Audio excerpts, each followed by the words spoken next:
مصالح ضيقة تركب الحراك بأي ثمن، وجيل لآخر مواقف ثابتة وملحة في التغيير، مسيرات سلمية، تنازلات السلطة تصطدم بسقف المطالب. كل هذا وأكثر مع ضيفتي سلمى بريك، طالبة دكتوراه في العلوم السياسية وأيضا صحفية. صباحك سعيد وأهلا بك معنا. أهلا بك طارق، شكرا على الاستضافة. جميل. كما يحضر معنا أيضا في مداخلة هاتفية عبد الرزاق طواهرية، كاتب وناشط أيضا في الحراك الشعبي من ولاية تبسة. صباحك سعيد وأهلا بك معنا.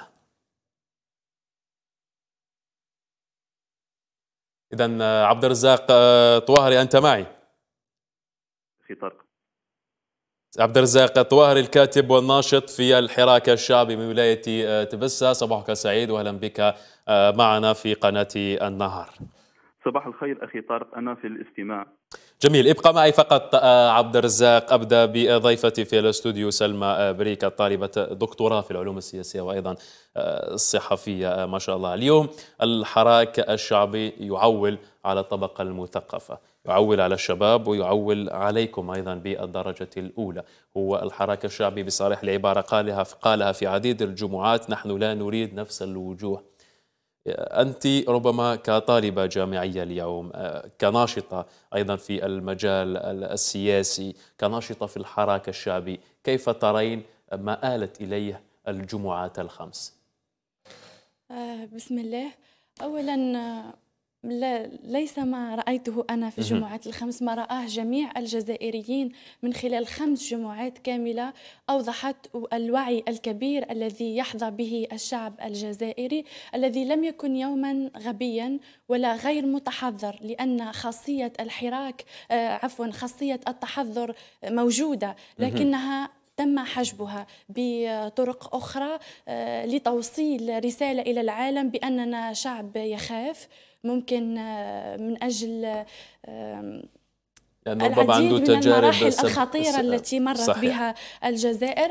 لهذا اعتقد الجميع أن الجزائريين يخافون من الخروج إلى الشارع بالتعبير عن رأيه. طبعا. جميل. عبد الرزاق طواهري الكاتب والناشط في الحراك الشعبي، أنت ربما كيف ترى هذه النقطة؟ أنا لو أتحدث يعني حسب احتكاكي بالشعب الجزائري كفرد منه، أرى أن الشارع الجزائري إن صح التعبير يرفض تماما ما تمليه عليه السلطة الجزائرية من قوانين، فالشعب فقد مصداقيته في هذا النظام الحاكم، لذا فهو يشكك أيضا في مصداقية هذه الندوة الوطنية، والتي يرى أن من سيترأسها سيكون شخصا ستعينه الحكومة الحالية، وبالتالي أرى أنها ستميل كفة النتائج لصالح هذا النظام بطريقة أو بأخرى. هناك أيضا يعني توقيت هذه الندوة الوطنية، والتي من المرجح أن تنعقد آخر السنة، يعني تحقيق أحد مطالب النظام الذي لم يحصل عليه من قبل بطريقة غير مباشرة إن صح التعبير، ألا وهو الحصول على عام يعتبر كتمديد لعهدة رابعة. هذا الأمر بالطبع يستفز أخي طارق الشارع الجزائري ويدعوه لمواصلة الحراك السلمي، فالشعب يعي جيدا أن الغاية من هذه الندوة الوطنية هي تحقيق نوع من التغيير، ولكن مع المحافظة على سيورة النظام الحالي، وهذا بالطبع ما يرفضه الجميع. نعم. جميل. سلمى بريك، طالبة دكتوراه في العلوم السياسية، ربما استمعت إلى ما قاله عبد الرزاق الطواهري، ربما أنتما متفقان في الرؤى وفي وجهة النظر. تحدث حول نقطتين ربما مهمتين: قضية أن الحراك الشعبي اليوم، المتظاهرون اليوم في الجزائر فقدوا أو ليست فقدوا الثقة في السلطة اليوم لم تعد لها مصداقية لدى الشارع الجزائري، حتى المعارضة لم تعد لها مصداقية، وأيضا حتى الطبقة المثقفة في الجزائر وحتى المجتمع المدني هم بعيدين كل البعد عن واقع المجتمع الجزائري، يعني حتى الشباب الجزائري اليوم لا يثق في المجتمع المدني، لأنه يقول بأنه المجتمع المدني ليس أو غير فعال، فهو لا يثق فيه حتى يمثله ربما. تحدث أيضا في نقطة ثانية، قضية الندوة الوطنية اليوم. ربما نتفق فيما يخص الندوة الوطنية إن كان من يمثل الحراك هم من اختيار الحراك وليس مما تمليها السلطة على الحراك أو تختارهم السلطة هي لكي يقومون بأداء هذه الندوة الوطنية. لا، لست معك في هذه الفكرة تحديدا، لأن مطالب الشعب واضحة من خلال اللافتات التي يتداولونها خلال 5 جمعات فارطة، والجمعات القادمة أيضا.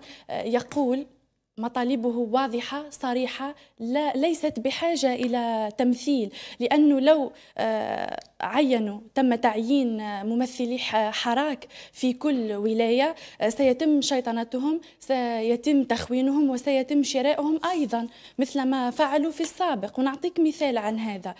في السابق كان لدى الرئيس عبد العزيز بوتفليقة مجموعة هائلة من المعارضة وقوية أيضا، نذكر منها خليدة تومي، نذكر منها عمارة بن يونس، وأيضا حزب حماس في عهد المرحوم محمود نحناح كانوا يمثلون المعارضة ويعارضون شخصية عبد العزيز بوتفليقة بقوة، لكن بعد أن قدمت لهم حقيبة وزارية تم شرائهم وأصبحوا من بين يعدون من السلطة، يعدون عائلة السلطة. إذا أنت ربما تستدلين، أنت ربما ضد تعيين ممثلين للحراك، لأن ترين وجهة نظرك كطالبة جامعية في العلوم السياسية، ترين ربما أنه تعيين ممثلين للحراك قد يقتل الحراك أو قد يستطيعون شراء هؤلاء الممثلين. أكيد. حتى لو نضيف خاصية حسن النوايا في هذه النقطة بالذات. يعني سمعنا نحن عبر مواقع التواصل الاجتماعي أنه أطراف تعين القائدة الثورية والجميلة جميلة بوحيرد. أي نعم، جميلة بوحيرد هي رمز من رموز الثورة الجزائرية وأيقونة أيضا، ولكن في عهد جميلة بوحيرد أيام الاستعمار الفرنسي لم يكن وراءها يعني لم تكن ضمن أدلجة أو يكن وراءها شخص يقودها. ماذا تفعل؟ حاربت الاستعمار الفرنسي لوحدها. شباب اليوم أيضا يريد هذه الفرصة. هذا لا ينقص من أهمية جميلة بوحيرد كمناضلة، ولكن لها وقت.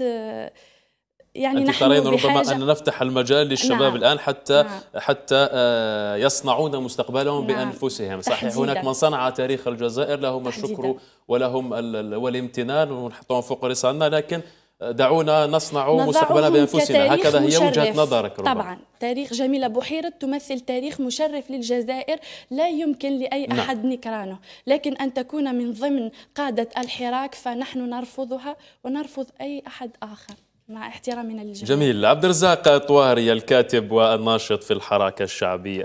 ضيفتي سلمى بريك ترفض تعيين ممثلين للحراك من وجهة نظرها هي، ووجهة نظر أيضا العديد من هم في هذا الحراك السلمي. وجهة نظرك أنت كمثقف جزائري وككاتب جزائري وكشاب جزائري وناشط أيضا في الحراك الشعبي، كيف ترى قضية وجود أو تعيين أشخاص يقومون بتأطير الحراك ويقومون بالتفاوض مع السلطة الآن حتى نجد مخرجا لما تعيشه الجزائر في هذه الفترة؟ بالطبع أخي طارق، وجهة نظري منبثقة من روح هذا الحراك الشعبي باعتباري فردا منه، فجميع الشارع يرفض هذا الأمر لأنهم فقدوا الثقة أخي طارق في هذا النظام، كما فقدوها أيضا في الأحزاب السياسية مع احترامي للبعض منها. لقد فقدوا الثقة في هذه الأحزاب السياسية المعارضة منها أو حتى الحاكمة، فقد كانوا يعني أصحاب الحراك الشعبي وأنا منهم أقول يعتبرون الأحزاب السياسية رمزا للنضال، ليتفاجؤوا مؤخرا بكونها رمزا للتحايل وأيضا أخي طارق لتحقيق المصالح الشخصية على حساب مصلحة الشعب، وهذا أمر واضح وبات جليا للجميع. أيضا اختيار ممثل أو مؤطر للحراك الشعبي يعتبر في نظر الشارع الجزائري نقطة ضعف سيستغلها النظام بالتأكيد. من أجل ماذا؟ من أجل ممارسة الضغوطات على هذا الممثل كاستخدامه كأداة يا أخي طارق لتثبيط أعمال الحراك الشعبي، يعني خنقه والقضاء عليه. أيضا أخي طارق خصوصا يعني بعد إجلاسه على طاولة الحوار في الندوة الوطنية وكسبه كورقة رابحة سيكون هذا أمرا واضحا للجميع. في هذا السياق أيضا لنتساءل معا أنا وأنت والضيف أيضا أخي طارق، لنتساءل ونقول ما دام الحراك سلميا حضاريا يبدأ بخروج العائلات وينتهي أيضا بتنظيف الشوارع وتبادل الورود مع رجال الأمن. مطالبه واضحة جلية موضحة في لافتات إعلانية كما قالت الأخت قبل قليل، أو إن صح التعبير في مقولة شعبية باتت معروفة في الشارع الجزائري وهي يتنحوا كاع. فلما نحتاج قائدا لهذا الحراك؟ وبطريقة أخرى يعني إن كان الأشخاص الذين يودون تزعم هذا الحراك الشعبي في أول ظهور له أو في أول جمعة له، أين كانوا في أول مسيرة قام بها أبناء الشعب الجزائري؟ أين كانوا هؤلاء الذين يريدون تزعم هذا الحراك؟ إن أرادت الدولة معرفة مطالب الشعب فالمطالب لا نقول الدولة، نقول السلطة إن صح التعبير، فإن أرادت معرفة مطالب الشعب فالمطالب واضحة في اللافتات الإعلانية. الشعب وكأنه يريد تغييرا راديكاليا، أي اقتلاع النظام من جذوره وإعادة صياغة نظام جديد وبناء نظام جديد حي. هذا رأيي الخاص ورأي أيضا الشارع الجزائري أظن هكذا. جميل. سلمى بريك سيدتي الكريمة، ربما أنت وعبد الرزاق طوهرية تتفقان ربما في هذه النقطة، وكما قلتما العديد من الناشطين في الحراك يتفقون معكم في هذه النقطة، قضية أنه تعيين ممثلين للحراك سيقتل الحراك. ما هو الحل في نظرك حتى نجد ربما مخرجا من كل هذا؟ الحل هو واضح كما كان موضحا في اللافتات المعلقة في الخمس جمعات الفارطة، هو خروج العصابة، خروجها، تحديد في هذه المرحلة بالذات نحن بحاجة إلى تكافل الجهود لتعيين رئيس كفء قادر على قيادة دولة بحجم الجزائر. إذا لم نستطع وإذا لم نثق في أي كان حتى يمثل الحراك فقط، كيف نستطيع أن نثق في شخص ونصوت عليه ويكون رئيسا للجمهورية؟ يعني إذا استمرينا في نفس هذه الفكرة فقط، لأنه صعب اليوم أنك تثق في من يمثل الحراك الشعبي السلمي الذي تعرفه الجزائر منذ 5 جمعات، وتثق في رئيس جديد للجمهورية وتعطيه صوتك وتنتخب عليه. نحن رفضنا تمثيل الحراك لأن من طلب الحراك هو العصابة، ولكننا نطالب بتعيين رئيس للجمهورية لأننا نحن كشعب نطالب به. فرق بين شعب يريد يبحث عن الأمن والاستقرار في بلده وبين عصابة تبحث عن وقت للتمديد. نعم، جميل. كيف ترى أنت عبد الرزاق طوهرية هذه النقطة؟ ربما كيف ترى أنت الحل من وجهة نظرك حتى نتخطى هذه المرحلة؟ ربما سأتعمق قليلا. أنا باعتباري خريج جامعة علم اجتماع في مدينة تبسة، يعني جامعة تبسة، سأعتبر نفسي في هذا المنطلق يعني باحث سوسيولوجي، يعني يعتمد على التجربة والملاحظة. أيضا سأعطي حلا نوعا ما دقيقا وأرى ما سيكون رأي الضيفة أيضا، لأنه أريد أيضا أن أعرف رأيه حول الحل الذي سأقترحه الآن. أرى أن الشعب يرى بأن الحل يكمن في تحقيق أول شيء موعد للانتخابات في أقرب وقت وعدم تأجيلها لفترة طويلة، مع مراعاة أيضا أخي طارق فتح الباب للكفاءات الجزائرية المبدعة والفنية، أقول في مختلف المجالات سواء الاقتصادية كانت أو الاجتماعية أو الصناعية أيضا. من أجل ماذا أخي طارق؟ من أجل تشكيل حكومة تكنوقراطية لا تخدم الأحزاب السياسية مطلقا، لأن الشعب الآن لا يثق في الأحزاب السياسية بل تخدم الشعب فقط. يعني هذا من خلال تصحيح أخطاء النظام ثم تغييره أيضا. يجب تصحيح أخطاء أولا لكي لا نقع فيها فيما بعد، ثم نقوم بتغييره معتمدين في ذلك على الكفاءات العلمية وأيضا الفنية والتقنية المتوفرة في الرجال طبعا التكنوقراطيين الذين سيسيرون إن شاء الله البلاد في هذه المرحلة والمرحلة التي تليها إن شاء الله أخي طارق. يعني بعبارة أخرى نستفيد من التجربة الأمريكية في الولايات المتحدة الأمريكية، فقد ظهرت الحركة التكنوقراطية في عام 1932 وجميع يعلم هذا. وكما أن العدوى لهذا الظهور للرجال التكنوقراطيين ظهرت أيضا العدوى أصابت جمهورية الصين الشعبية عام 1985 بعد اعتماد مجلسها المركزي على جملة من التكنوقراطيين سواء من مهندسين أو اقتصاديين. كان هذا الهدف من أجل إخراج الصين من المجتمع الزراعي البحت نحو المجتمع الصناعي المتطور. هذا الشيء تحقق بالفعل، والصين أصبحت من الدول الأكثر قوة اقتصاديا في العالم. وهؤلاء الرجال التكنوقراطيين الذين يسيرون الصين حاليا لا يزالون ولحد الساعة يمارسون مهامهم ويطورون أيضا من مهاراتهم بالدراسة وتكوين أنفسهم في الخارج سواء في الولايات المتحدة الأمريكية أو أيضا في إنجلترا. نحن نريد أيضا أن نجسد هذه التجربة ونؤسس حكومة تكنوقراطية لا تدعم الأحزاب السياسية وتدعم صوت الشعب وتدعم الكفاءات ويعني الكفاءات القوية القادرة على تسيير البلاد والتي تتمتع بقوة الإدارة وقوة يعني الشهادات التي تملكها والتجربة أيضا التي تملكها وأيضا الشخصية القيادية. هذا نعم. رأيي الخاص. نعم عبد الرزاق طوهري، أعود إليك سلمى بري، كيف ترين ما تحدث عنه حمزة الطوهرية وقال أني أريد أن أعرف رأي السيدة سلمى بريك؟ تشكيل حكومة تكنوقراطية، تحدث عن تشكيل حكومة تكنوقراطية حتى نوضح الصورة أكثر للمشاهد الكريم ويدرك بأن الحكومة التكنوقراطية هي يكون بين طياتها يعني وزراء هم لا ينتمون لأي حزب سياسي، ليس لهم غطاء سياسي، هم غالبيتهم من التقنيين ربما من خريجي الجامعات، تقنيين في مجال الاقتصادي، في المجال السياسي، في مختلف المجالات. يعني نعتمد على الكفاءات الجزائرية في هذه الحكومة حتى نسير هذه المرحلة. كيف ترين أنت هذه النقطة؟ هذا تحديدا ما يحتاجه الشباب الجزائري على مدار 20 سنة فائتة من التعسف والتعصب أيضا، لأن مشاعرنا قد تم استفزازها وقد تم استنزافها أيضا. يعني عندما نرى كفاءات جزائرية بحتة مهمشة في الخارج مهمشة في الداخل تقصدين؟ عفوا، مهمشة في الداخل عبر الخارج ويستفاد منها في الخارج البلدان في الخارج. ما الفرق بيننا وبين الخارج، بيننا وبين الغرب؟ ما دام كفاءات جزائرية هي من تعمل في المستشفيات في الغرب، ما دام كفاءات جزائرية هي من تعمل في الوزارات في الغرب.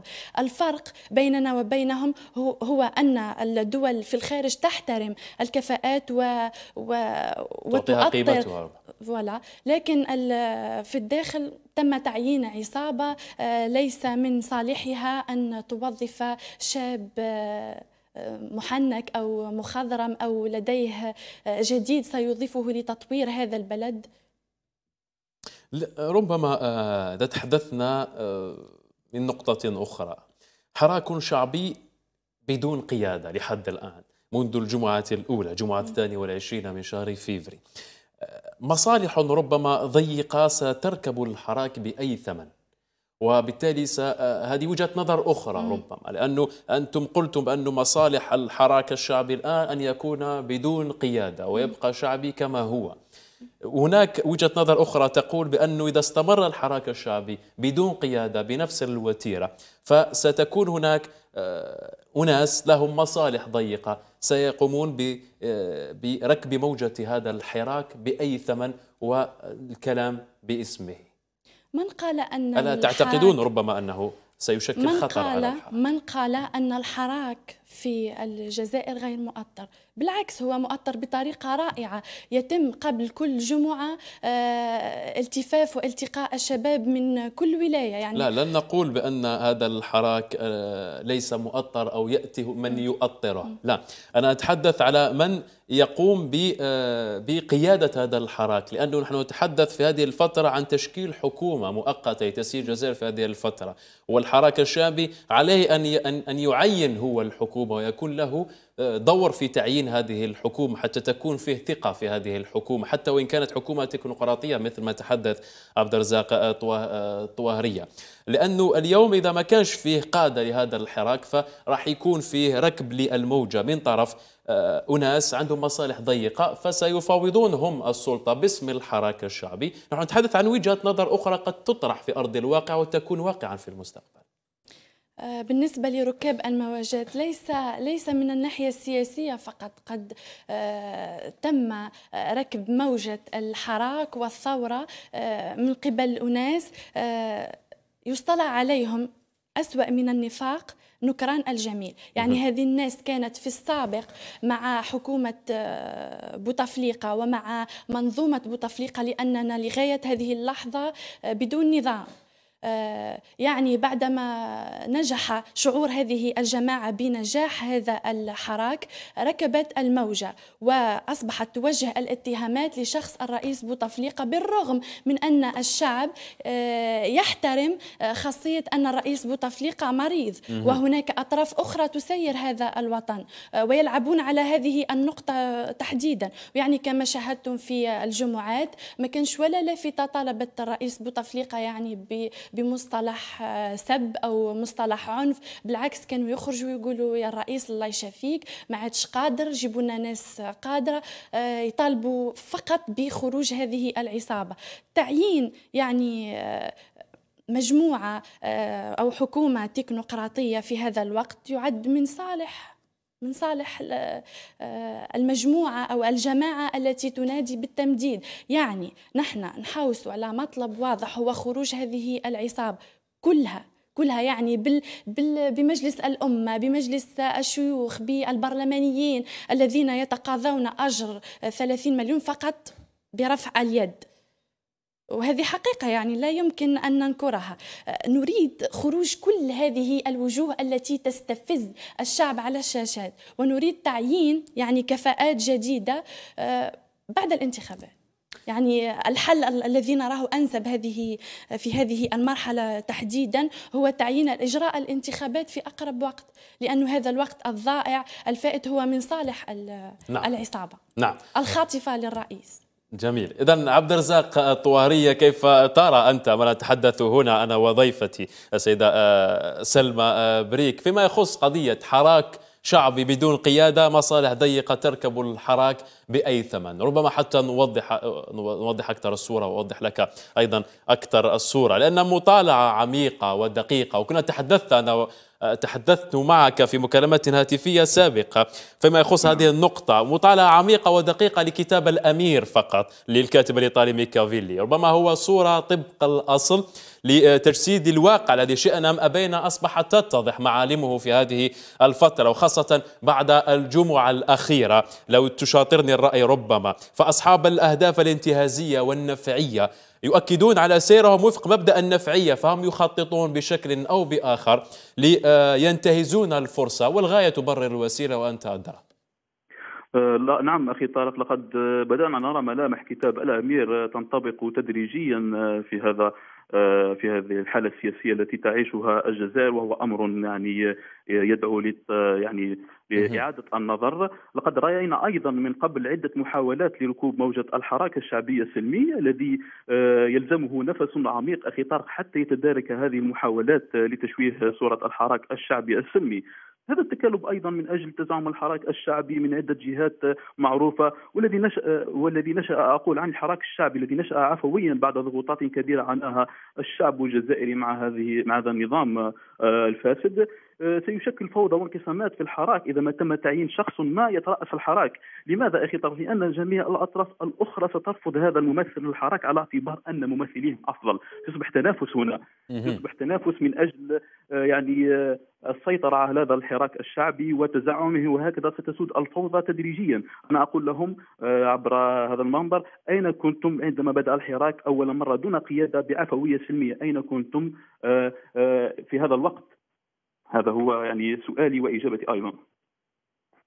جميل. ربما في نقطة أخرى، ما هي النتيجة التي سيخرج بها الحراك لما نصل إلى 18 أفريل؟ هل يأتون ربما بمجموعات من الحراك حتى ليكونوا أو ليكونوا دولة؟ لأننا نتحدث وأنت تحدثت أيضا حول قضية حول مصطلح يتداول بكثرة في هذه الأيام وهو يروح وقع، أم نشكل دولة بهذه الأحزاب التي اجتمعت لتنشئ حكومة خاصة في هذه الفترة؟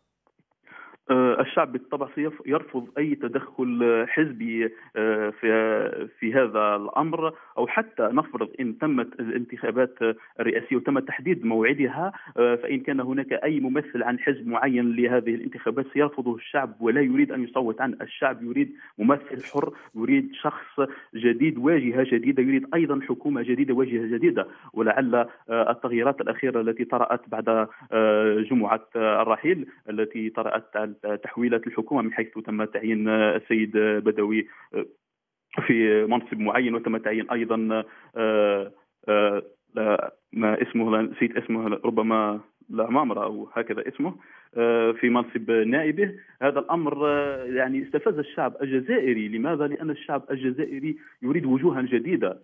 الشعب يريد وجوها جديدة، لا يريد وجوها قديمة رآها من قبل في هذا النظام الفاسد ثم تم تعيينها في مناصب أخرى.